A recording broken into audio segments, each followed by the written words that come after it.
Ya, buenos días, vamos a empezar la clase entonces de hoy día, eh, miércoles, ya me perdí la fecha, miércoles 17 si no me equivoco, de junio. Entonces, habíamos visto en la clase anterior, derivamos la ecuación de Navier-Stokes, que es toda esta ecuación que está acá, ¿cierto? Aquí está en forma vectorial, en donde tenemos la aceleración la aceleración, la derivada temporal total de la velocidad, que es igual, esta derivada material, ¿cierto? Entonces la derivada temporal de la velocidad está acá, más el término advectivo, en el cual tomamos la velocidad y hacemos el producto divergencia con la velocidad. Y aquí están los términos, digamos, de la ecuación de Navier-Stokes, en el cual están las fuerzas externas sobre la densidad, el gradiente de presión sobre la densidad, más el término de difusión, que es la viscosidad dinámica dividido por la densidad, a lo cual llamamos nu, ¿cierto? Y tiene unidad de metros cuadrados sobre segundo, por el laplaciano de la velocidad. Esta es la ecuación de Navier-Stokes, y al resolver esta ecuación nos permite encontrar el campo de velocidad del fluido. Entonces, hicimos un ejemplo. Hicimos un ejemplo con un semiespacio infinito sin gravedad, y encontramos el campo de velocidad y cómo disminuía la velocidad para una perturbación inicial en la superficie. Se propagaba la velocidad hacia abajo hasta ser cero en el infinito, asintóticamente a cero, y tenía una propagación, digamos, eh, bueno, una propagación hacia abajo. Tenía una velocidad máxima arriba, V0, y esta disminuía porque mientras más profundo el fluido, está más tranquilo. Mientras más arriba está el fluido, tiene mayor momentum, es más caótico. Bueno, en resumen, lo importante aquí es entender de dónde viene la ecuación de Navier-Stokes y saber ocuparla. Esta ecuación de Navier-Stokes viene de varias leyes. Viene de la ley, esta es la ecuación de Newton, ¿cierto? Suma de fuerza y gradientes de esfuerzos igual a masa por aceleración, ecuación de continuidad, ecuación constitutiva, y faltó una acá que era la conservación de masa. Y con estas cuatro ecuaciones, o cinco ecuaciones, en realidad esta y esta son iguales, ¿ya? Es cosa de pasar el término este para acá y obtengo lo mismo. Entonces, esta más la ecuación de conservación de masa derivan, o sea, si uno hace todo el análisis algebraico, obtiene la ecuación de Navier-Stokes, y hay que saber ocuparla. Entonces, ahora lo que vamos a hacer un análisis dimensional de la ecuación de Navier-Stokes, en el cual vamos a ver realmente de toda esta ecuación que está aquí. Esta es la ecuación principal. De toda esta ecuación, ¿qué términos son los más importantes dependiendo de los problemas que estamos resolviendo? ¿Ya? Entonces tenemos aquí fuerza sobre densidad, recordar, gradiente de presión sobre densidad, y el término de difusión, igual a la aceleración material. Entonces, si tomamos, por ejemplo, un término de la ecuación de Navier-Stokes, por ejemplo, los esfuerzos por la ley constitutiva, ¿ya? Son proporcionales a la viscosidad por la tasa de formación. ¿De dónde viene eso? por la ley constitutiva, de acá, por ejemplo. Si uno va a la ecuación de atrás, tenemos que los esfuerzos es proporcional a la viscosidad por la tasa de deformación. Entonces, tenemos aquí en el análisis dimensional esfuerzos proporcionales a la tasa de deformación. Pero a su vez, la tasa de deformación es proporcional o tiene unidades de velocidad sobre largo. ¿Por qué? Porque las tasas de deformación, ¿cierto? Son derivadas espaciales, yo lo mostré, son derivadas parciales de la velocidad con respecto delta v a delta x, ¿cierto? Que es lo mismo que decir una velocidad dividido por un largo característico o típico. Por eso es proporcional. No es igual, es proporcional. Entonces, al final, el esfuerzo viscoso es igual a proporcional a la viscosidad por la velocidad sobre un largo. ¿Ya? Aquí faltó la fuerza viscosa. Claro, aquí faltó F sub B. Ya, faltó un F sub B. La fuerza viscosa es proporcional a los gradientes de esfuerzo viscosos. ¿De dónde viene eso? Bueno, volvemos hacia atrás. Y si vemos la ecuación de movimiento, acá está. Las fuerzas, esta es suma de fuerzas igual a masa por aceleración.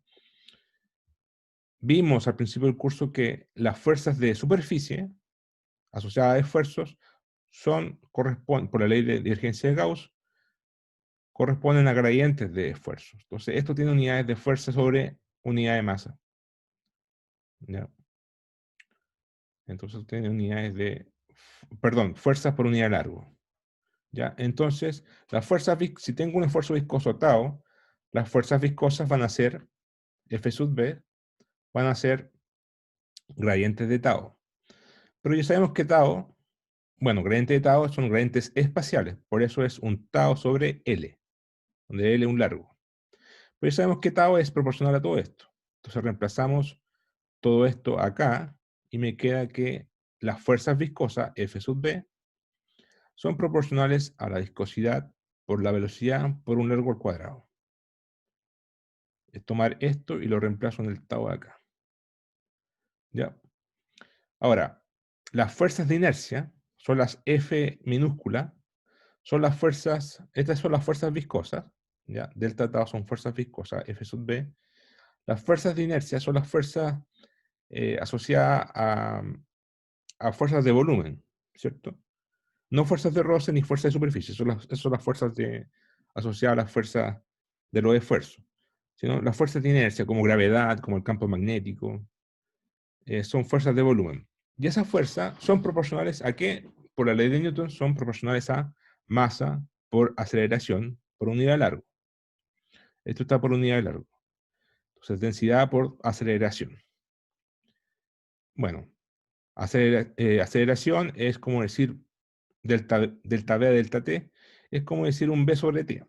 Es proporcional a una velocidad típica por un tiempo característico del sistema, V sobre T. Pero T sabemos que es distancia, perdón, el tiempo es distancia sobre velocidad, ¿cierto?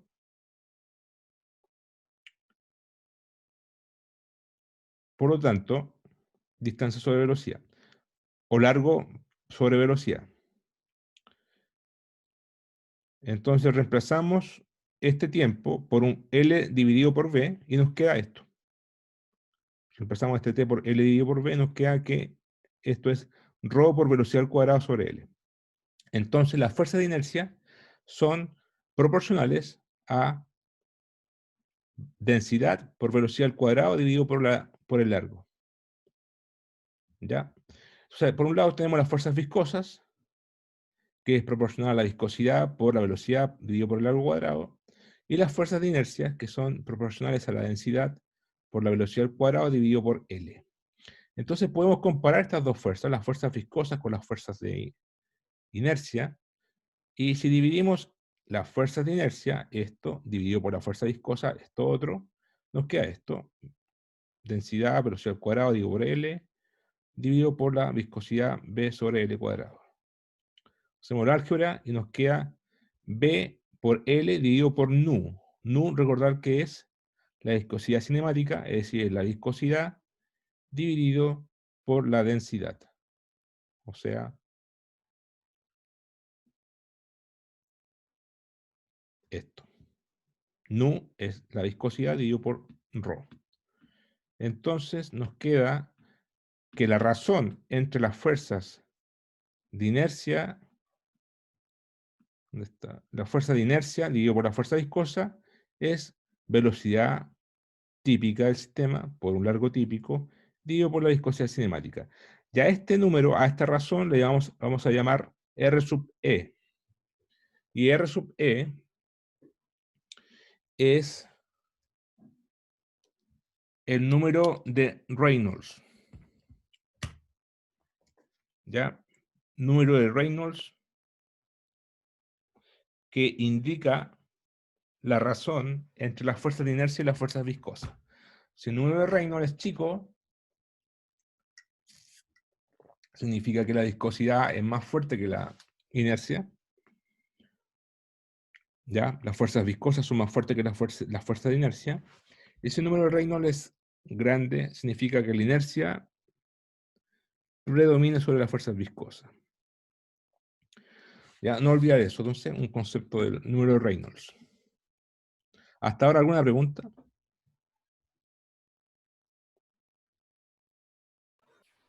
No, profe, se entiende. Ok, entonces seguimos con el análisis dimensional. Aquí hicimos el análisis dimensional para el esfuerzo y para la fuerza. Siempre tener en mente esta ecuación que la vamos a ocupar hasta el fin del curso. Esta, la ecuación de Navier-Stokes. ¿Ya? La vamos a ocupar hasta lo que queda del curso. Entonces, por ejemplo, vamos a hacer un análisis adimensional ahora. Por ejemplo, vamos a llamar la velocidad adimensional. Todas las cosas que tengan primas no son derivadas, ¿ya? No son derivadas, son velocidades o variables adimensionales. Por ejemplo, B' es una velocidad adimensional. Es decir, tiene magnitud de velocidad, pero no tiene unidades de velocidad. Es adimensional, sin dimensiones. ¿Y cómo se define? B' es igual a la velocidad variable del sistema dividida por la velocidad típica del sistema, B sub 0. B sub 0 pueden pensar que es el promedio de la velocidad de todo el sistema. ¿Ya? Es una constante.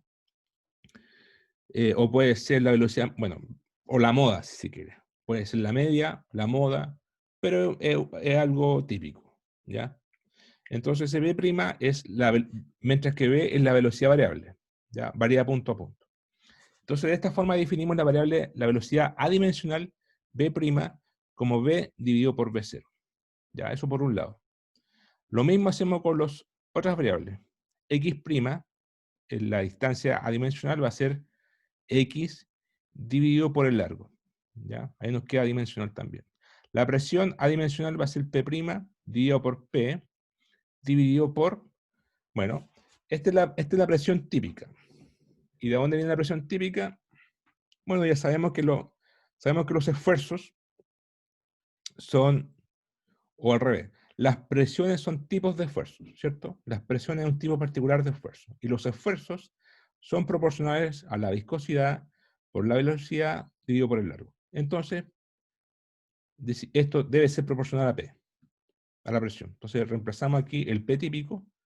Entonces, tomamos la viscosidad, dividimos por el largo típico y tomamos la velocidad promedio B0. Entonces, la presión variable, dividido por todo esto, que es la presión típica, nos queda la presión adimensional. Lo mismo con el tiempo. Tomamos el tiempo adimensional es igual a T dividido por el tiempo típico. Y el tiempo típico es L dividido por B0. Por eso el B0 se va para arriba porque es L dividido por B0. Abajo. La fuerza, lo mismo. F variable dividido por la fuerza típica del sistema que está acá. Esta es la fuerza típica. Entonces reemplazo esto abajo y me queda, a ver, L cuadrado B cuadrado, rho L cuadrado. Ya este está de más, ya. Es un error de tipeo. Es tomar la fuerza variable y reemplazar esta fuerza que está acá. Ya, entonces voy a corregir eso en la 39. Y la derivada temporal del tiempo. Bueno, si yo tengo el tiempo, por ejemplo aquí tengo t' igual B0 por t dividido por L. B0 y L son constantes. Entonces, si yo derivo la derivada material, me queda delta t' y acá me queda delta t. Entonces, si yo despejo delta t, me va a quedar L dividido por B0 y ahí tengo delta t igual a L dividido por B0 por delta t'. ¿Cierto? Es tomar esta ecuación y derivar con respecto, aplicar derivada material a ambos lados. Y despejo delta t. ¿Ya? Entonces aquí tengo una serie de variables adimensionales. Bueno, la cosa es que yo puedo seguir haciendo todo este análisis y si vemos la ecuación de Navier-Stokes, que está acá, ¿ya? Esta ecuación que está aquí es la misma que está acá, que es la misma ecuación de Navier-Stokes. Aquí está en forma vectorial, ahí está en forma vectorial, y acá está en forma por la componente iésima. Ahí está la componente iésima, es lo mismo. Entonces tomamos todas estas variables dimensionales y empezamos a reemplazar aquí. Bueno, aquí, claro, empiezo a reemplazar. No, perdón. Ya, eso está acá. Entonces, por ejemplo, veamos cuánto valdría delta BI a delta T grande. Bueno, delta BI grande, en términos de velocidad dimensional, reemplazo aquí este B, lo pongo como B sub I y despejo el B sub I. Me quedaría B sub 0 por delta BI prima, ¿cierto? Porque si pongo aquí B sub I, multiplico el B sub 0 hacia la izquierda, me queda B0 por delta BI prima, dividido por delta T. Pero a su vez delta T, acá está, es L dividido por B0 por delta T'. Entonces reemplazo esto aquí y todo esto es igual a eso. De esta forma, todo esto que tiene unidades de metro por segundo me va a quedar igual, pero con la gracia de que BI' y TI' son adimensionales. En cambio, aquí las variables dimensionales van a ser las constantes. B0 cuadrado tiene unidades de metro cuadrado por segundo, perdón, de metro cuadrado sobre segundo cuadrado, ¿cierto? Y L de largo. Pero la gracia de todo este análisis, de hacer todo esto, es que todas las cosas que sean variables ya quedan adimensionales. Y despejo las constantes nomás. Entonces, si yo hago todo este análisis, ocupando todas estas ecuaciones de aquí, y todo este análisis lo hago aquí bien, algebraicamente, lo reemplazo en la ecuación de Navier-Stokes, voy a llegar a esta ecuación. Es decir, esta ecuación que está acá abajo es la misma que está acá, pero ocupando las variables adimensionales. ¿Ya? Entonces aquí aparece la velocidad delta BI' a delta T', aquí una serie de constantes, P', XI', BI' y la FI'. ¿Ya? Entonces al final esto es la misma ecuación de Navier-Stokes, pero en variables adimensionales. ¿Cuál es la gracia de esto? La gracia de esto es que ahora puedo hacer un análisis dimensional. Por ejemplo, voy ahora despejar, a ver, me queda eso.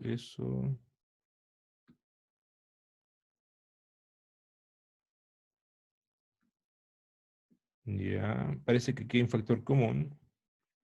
Claro, en el lado derecho, si se dan cuenta, tenemos eta por B0 L cuadrado, tanto aquí, como acá, y como acá.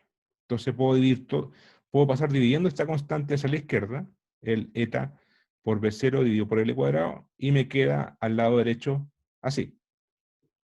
Es decir, la ecuación de antes me queda así. Me queda menos delta P', delta X', más Laplaciano BI' más FI'. Y una constante acá. Bastante resumida me queda la ecuación. Entonces, ahora puedo aplicar el análisis dimensional.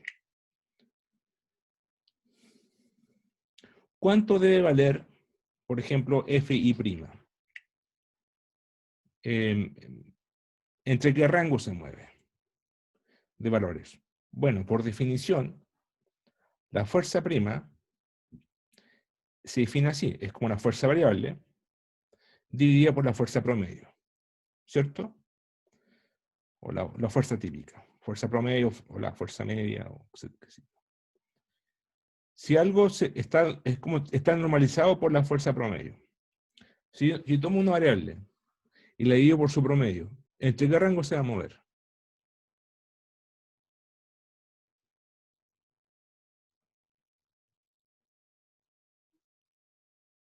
Es como que, por ejemplo, si su promedio es un 5, YF se mueve entre un 1 y un 7, ¿cierto? Ese rango de notas.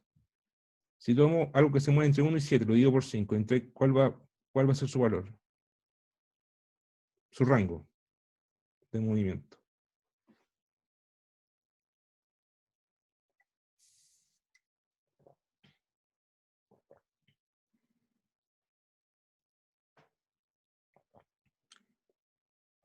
Va a ser entre 1 dividido por 5 hasta 7 dividido por 5, ¿cierto? Es decir, va a ser cosas 0, algo o 1, algo. Es decir, va a ser cercano a 1, ¿cierto? Entonces, todas las cosas primas, estos oscilan entre 0 y 1, o entre 0,5 y 1,5. ¿Por qué? Porque es la variable porque acá, si acá tengo lo promedio, obviamente esto está cercano al promedio, o sea, mover en torno al promedio. Entonces, todas las cosas primas van a ser, esa es la gracia, todas las cosas primas que son adimensionales son proporcionales a 1. Esto es proporcional a 1, proporcional a 1, proporcional a 1 y proporcional a 1. ¿Cierto? Porque son variables adimensionales dividido por su promedio. Lo único que no es proporcional a 1, obviamente, es esta constante. Y esta constante, como está acá, es la densidad por la velocidad por L. Si yo tomo esta densidad, la paso hacia abajo, me queda la viscosidad dividido por ρ, que es nu. Y por definición, este número es justamente esto, es lo mismo. Es la velocidad por el largo dividido por la viscosidad cinemática, que es la viscosidad dividido por ρ, que es el número de Reynolds. Entonces, esta es la gracia, que la ecuación de Navier-Stokes en forma adimensional me queda el número de Reynolds multiplicado por las adimensionales, adimensionales y adimensionales. Entonces aquí tenemos el número de Reynolds. Y aquí tenemos puras cosas cercanas a 1. Entonces, ya sabemos que el número de Reynolds entrega información relativa entre los términos inerciales, fuerza inercial dividido por la fuerza viscosa. Entonces, ¿qué pasa si el número de Reynolds es pequeño? Se atiende a 0. Este término se anula, ¿cierto?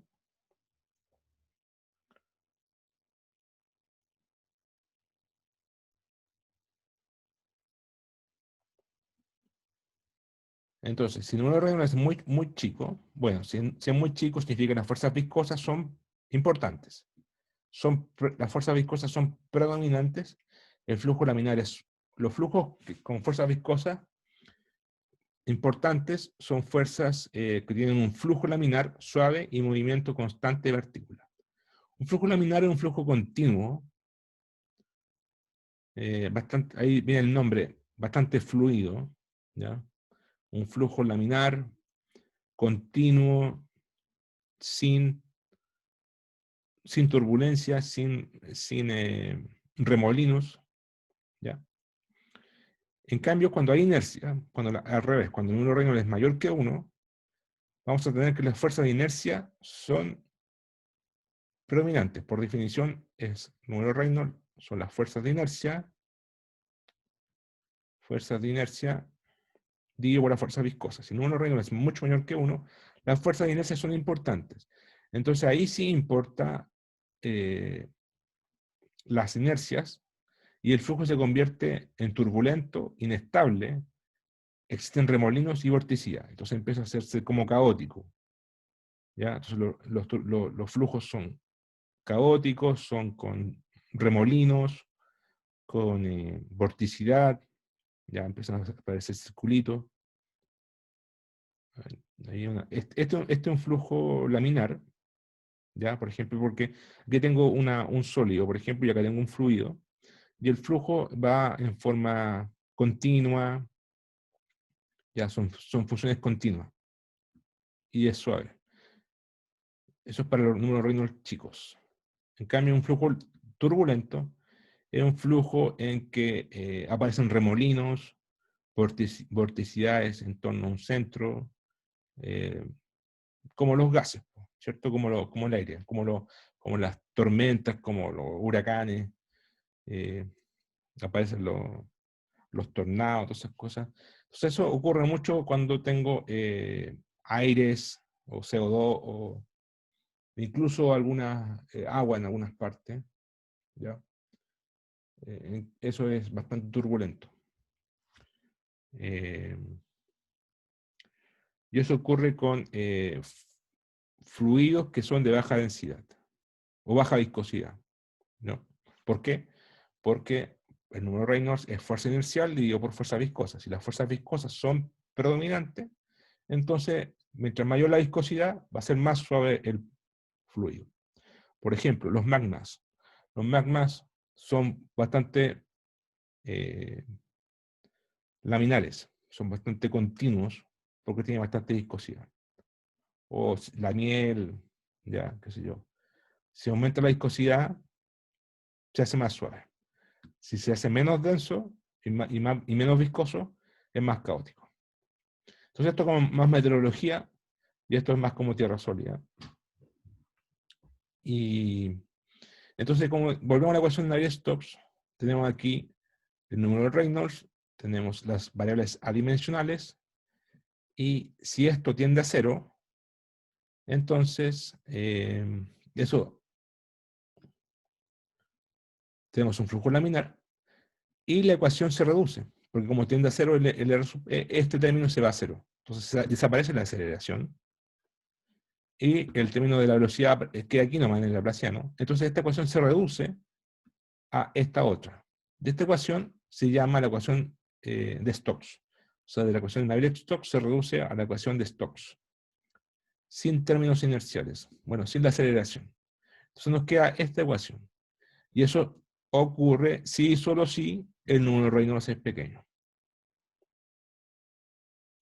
¿Ya? Cuando el número Reynolds es pequeño, tenemos esta ecuación. Y eso es bastante, bueno, ahí simplifica un poco el problema, la ecuación se hace un poco menos complicada. ¿Y cuándo ocurre esto? ¿Cuándo ocurre que el número Reynolds es pequeño? Bueno, eso ocurre cuando las fuerzas viscosas son importantes.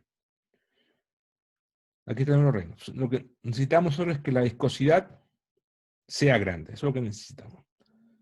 ¿Ya? Si la velocidad y el largo son muy grandes, no vamos a tener la condición deseada. O una densidad también. Pero generalmente la viscosidad es bastante más, con magnitud es bastante más grande que todo esto en tierra sólida. Porque ustedes recordarán los valores de la viscosidad del manto. Aquí vimos la viscosidad dinámica. Aquí vimos una vez, bueno, ahí están los valores. Por ejemplo, los gases al revés. Ah, no, esto es otra cosa. La viscosidad. Viscosidad, eso lo vimos al principio. Ahí está. Como se ve ahí, la viscosidad bastante alta en el manto. Muy alta. 10 a 21, 10 a 22. Súper viscoso. Rocas, sal. incluso la sal, la roca, el vidrio, cristales, eso todavía cae en la categoría de tierra sólida o geología, tiene bastante altas las viscosidades. El agua y los gases tienen baja viscosidad. Entonces,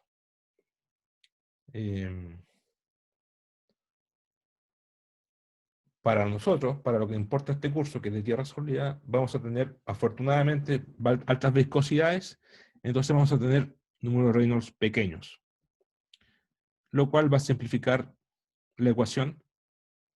Para manejar la ecuación de Navier-Stokes, se va a reducir a la ecuación de Stokes,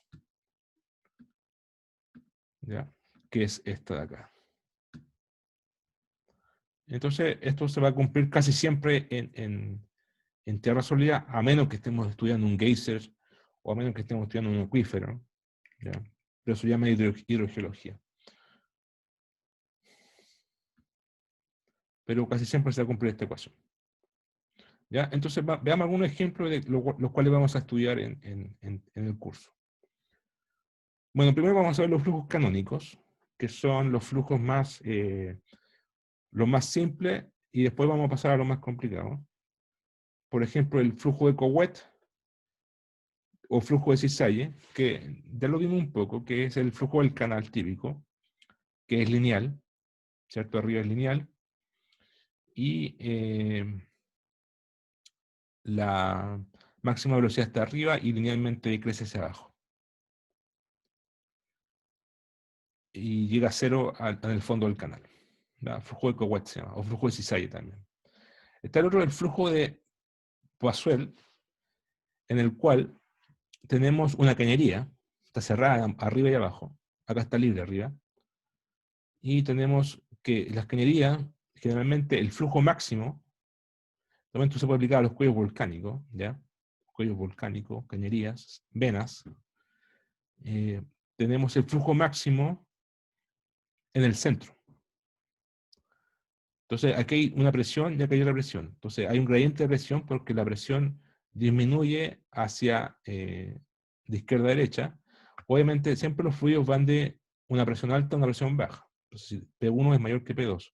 Si fuera al revés, iría para acá el fluido, para la izquierda. El fluido siempre se va a ir donde hay menos presión. Entonces, la presión el flujo máximo va a estar en el centro, ¿ya? Y aquí llega a cero en los bordes, y es como parabólico. Ese es el flujo de Poiseuille, o flujo parabólico también se le conoce. Después vamos a ver el flujo de Stokes. ¿Ya? Vamos a ver el problema de una esfera. Esta es una esfera sumergida dentro de un fluido, y el fluido se mueve así en torno a la esfera. ¿Ya? Este se resuelve con coordenadas esféricas, este problema. Este puede simular, por ejemplo, un cenolito, que es una roca que está dentro de un cuello volcánico, dentro de un volcán, en un cuello volcánico, y la roca se mueve hacia arriba o hacia abajo, dependiendo de su densidad. ¿Ya? Y aquí tenemos el flujo. Entonces la cosa es predecir este flujo, predecir el campo de velocidad, con la ecuación de Stokes. Después vamos a ver el flujo de Stokes aplicado a un centro de expansión. Ya esto es un problema ya propiamente de geodinámica. Aquí tenemos nosotros lo vimos esto, aquí tenemos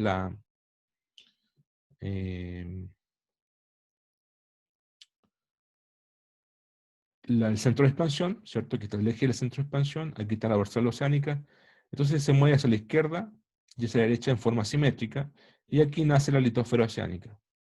Entonces, como vimos, el espesor es cero al principio, porque aquí está sumamente caliente, aquí viene la temperatura caliente del manto astenosférico, llega hasta el fondo del mar, y se empieza a enfriar hacia la derecha y hacia la izquierda, y esto se empieza a engrosar.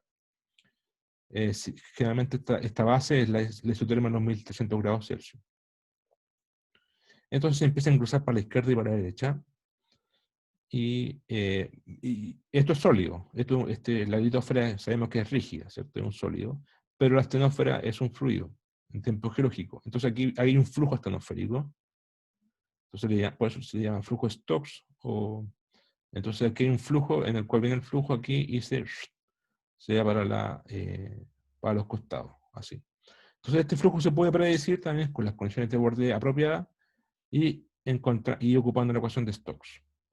Otro flujo es el flujo de esquina, que es parecido a este, pero en el cual tenemos la subducción en el cual tenemos una litosfera oceánica que subducta bajo una litosfera cabalgante, puede ser continental o puede ser oceánica, y tenemos aquí el manto estenosférico oceánico y aquí tenemos el manto estenosférico de la placa superior. Entonces aquí, como esto subducta, aquí hay un flujo en la estenosfera que va así, flujo esquina se le llama, y acá también tenemos un flujo en el manto estenosférico. Esto se le llama astenospheric wedge o flujo estenosférico, o se le conoce como mantle wedge, cuña mantélica. ¿Ya? Esta es la cuña estenosférica, eso. Esto es cuña estenosférica, que está encerrado aquí. Por eso se llama flujo esquina, porque hay una esquina aquí, está encerrado. Y el flujo va así. ¿Ya? El flujo va así. Entonces podemos predecir este flujo. ¿Y cómo influye este flujo sobre la litosfera? Porque este flujo obviamente va a afectar, dependiendo de la fuerza de este flujo, va a afectar el ángulo de subducción. ¿Ya? Ese es un problema que vamos a ver. También vamos a ver los problemas de diaperismo, la formación de diápiros.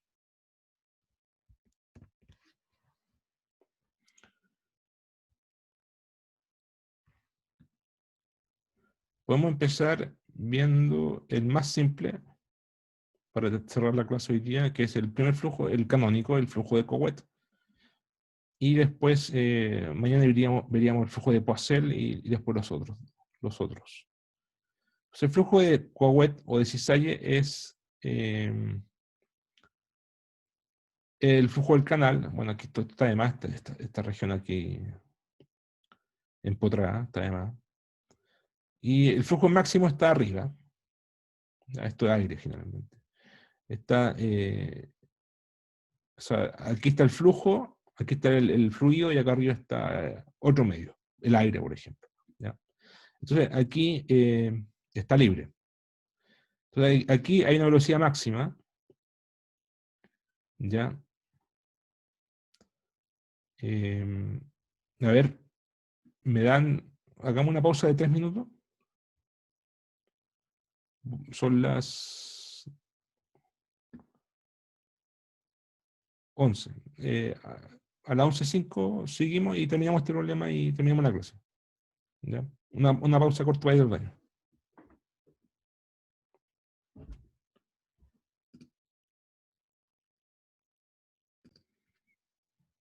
Ya.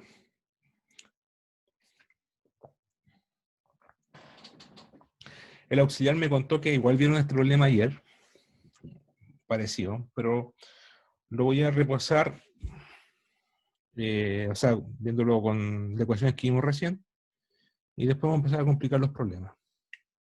¿Ya? O sea, vamos a hacerlo más realista en realidad, más que complicarlo. Entonces, este es el flujo. Generalmente uno ve el flujo, ¿ya? Y de aquí obtiene las condiciones de borde. Entonces el flujo dice que tiene una velocidad máxima arriba, V0, Vx en dirección horizontal, por eso es Vx, en z igual h, acá arriba, vale V0, y en el fondo velocidad horizontal es 0. Y la velocidad vertical no existe. No hay velocidad vertical, es todo horizontal. Entonces claramente la velocidad Vx es solamente velocidad x, y según las flechas varían su magnitud según z. O sea, arriba son más grandes y abajo son más chicas, en magnitud.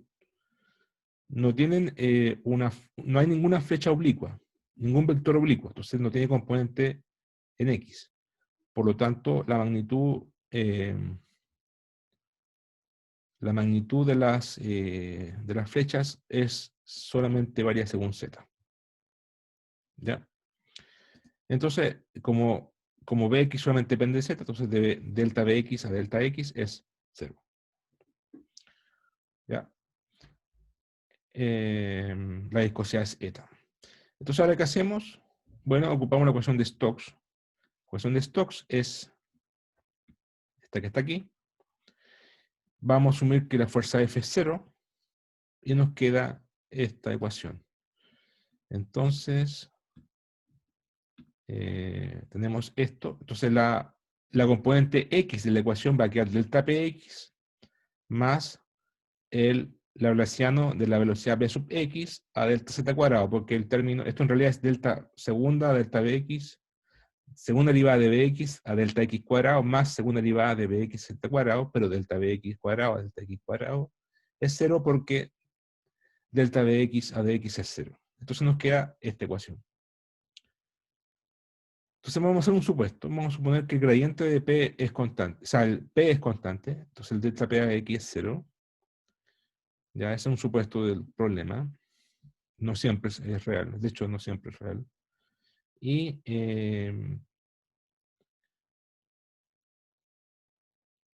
haciendo esto 0, nos queda esta ecuación igual a 0. Y como esto es una segunda derivada igual a 0, su solución sería una función lineal, ¿cierto?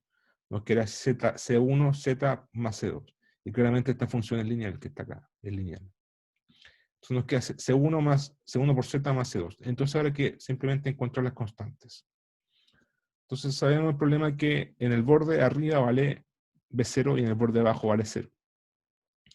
Por lo tanto, podemos decir que B15 igual a H vale B0 y B15 igual a 0 vale 0. Si ocupamos esta condición de borde, nos va a quedar que C2 vale 0. Si ocupamos esta otra, nos va a quedar que C1 vale, esto vale B0 y por H, dividido el H, me queda C1 igual B0 dividido por H. Por lo tanto, Bx vale eso. Bx de Z vale B0 por Z dividido por H. Y se resolvió el problema. Función lineal, velocidad máxima está en Z igual a H, igual B0, y Z igual 0 me queda 0. Se puede calcular el esfuerzo de cisalle, y eso se encuentra simplemente recordando la ecuación que liga la velocidad con los esfuerzos cisalle, la ecuación constitutiva. Ahí tienen que recordar siempre esta ecuación, en la cual los taos son igual, bien para atrás, los taos, hola, ahí está. Tao igual 2 por eta por la tasa de formación, o si se quiere, aún más para atrás.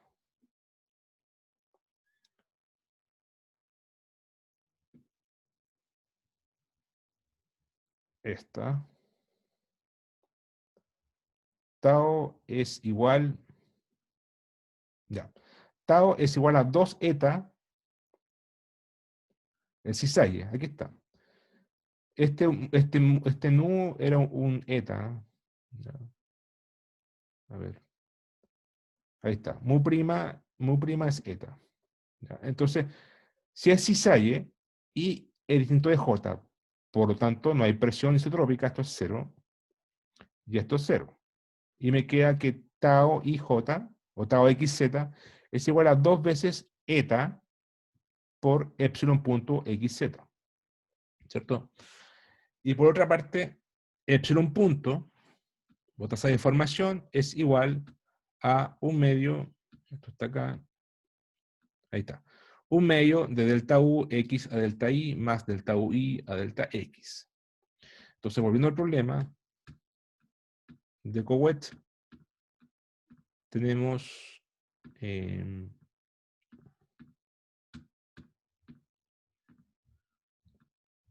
que aquí tenemos 2 veces eta por un medio de delta Bx a delta Z más delta Bz a delta X. Delta Bz a delta X es 0 porque no hay componente en Bz. Y el 2 por un medio se van y me queda que el esfuerzo Salle es igual a la viscosidad dinámica por delta Bx a delta Z. Es decir, el gradiente espacial vertical de la velocidad.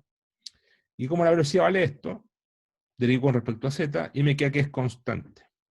Entonces el esfuerzo cisalle es constante y vale tau, perdón, viscosidad eta por V0 dividido por H. ¿Ya? Ese es un esfuerzo constante de cisalle. ¿Ya? Ese es el problema de Couette, bastante simple, muy simplificado, solamente como un ejemplo. ¿Ya? Pero sirve para ocupar la ecuación de Navier-Stokes, que es, perdón, la ecuación de Stokes, que es esta, ¿ya? Esta es una ecuación vectorial, tienen que ocuparla bien para cada componente X y Z, eventualmente X y Z, si es 3 dimensiones, y ver las condiciones de borde correctas y encontrar el campo de velocidad. ¿Ya? Mañana vamos a ver entonces el flujo de Poiseuille, que es el flujo en cañerías. En cañerías, por ejemplo, aquí 2D, o en cañería 3D, aquí tenemos un paraboloide, sería un paraboloide en una cañería, ¿cierto? O también para un flujo glaciar, en el cual tenemos una semiparábola. Acá tenemos esto sería una roca, una cuña, una roca, y acá sería una capa de nieve, un glaciar, y el flujo máximo estaría arriba, y aquí es una parábola. Y el flujo mínimo estaría acá abajo, en el contacto entre la nieve entre el glaciar y la roca, el basamento. Sería la velocidad máxima arriba y la velocidad mínima abajo. Sería un flujo glaciar. Semiparábola. Este es paraboloide, paraboloide. Bueno, esto lo vamos a ver mañana. Y no sé si hay alguna pregunta, comentario, duda.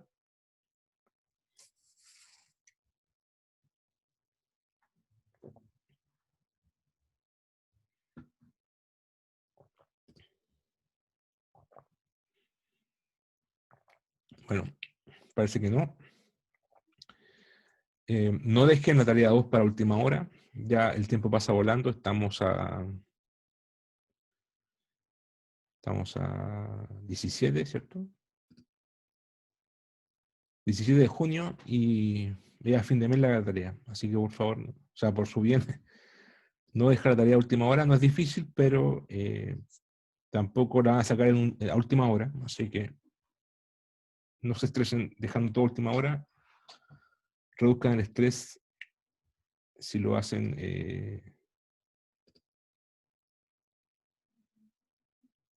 Alguien me escribió, recién lo estoy viendo. No se escucha. A ver.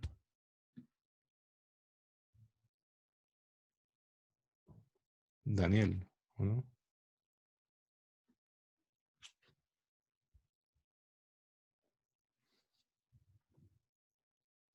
Ignacio.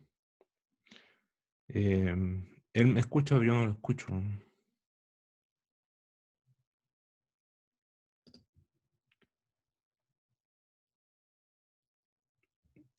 No escucho a Ignacio, a ver.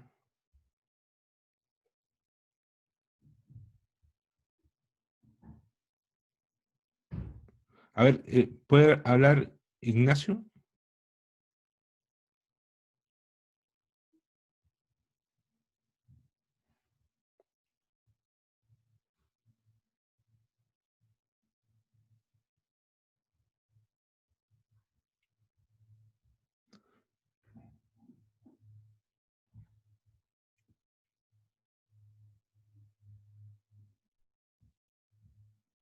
Oh, no escucho a ninguno. A ver, qué raro.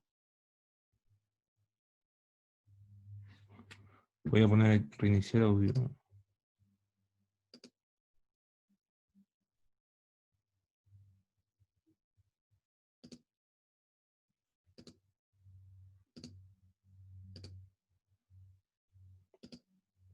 Al principio se escuchaba.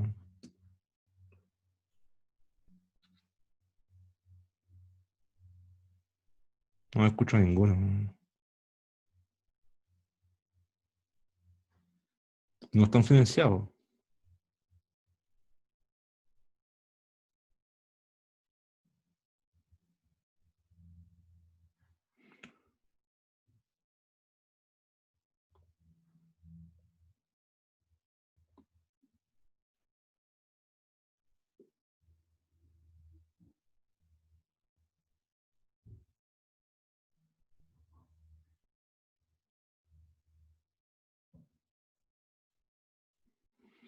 Bueno, quizás se podría reiniciar, pero hagamos la pregunta por...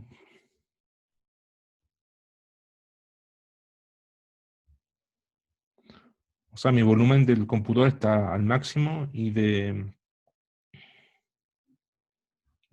No sé, del programa. El Zoom tiene su propia velocidad, o sea, su propio volumen.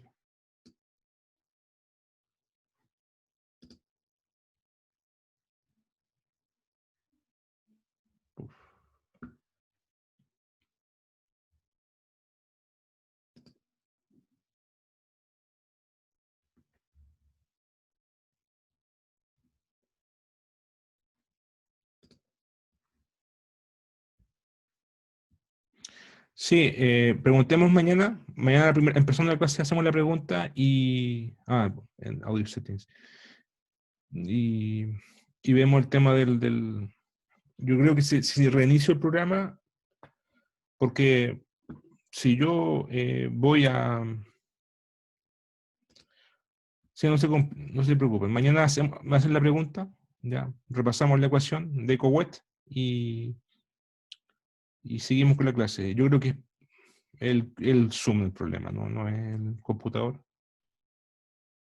Y eso.